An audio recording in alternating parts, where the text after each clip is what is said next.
If you've been lying to the people you love, I know why. It's not because you're evil or that you simply don't care. It's because you're terrified. Terrified that if they knew the real story, they would leave you. So you start telling the safe lies. You downplay the drinking. You make excuses for missing their calls.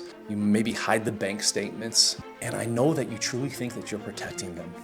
But here's really what's happening. Here's what's going on. Every lie that you tell, it puts another brick in the wall between you and them. And you can't feel close to someone that you find you're continually trying to hide from.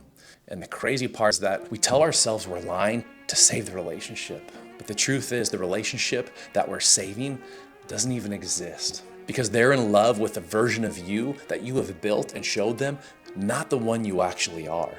And here's the thing that I found with that. The truth, it does hurt. It'll make them cry. It'll make them angry. It may even have them take a step back for a while. But it also gives them something to actually hold on to. You, not that mask, not that edited filtered version, just you, like your authentic version of you. I'm not saying that it's easy. You might end up losing some people, but you'll also find out who's really in it with you. And those are the ones worth keeping. Because if they're going to truly and effectively love you, let them love the real you.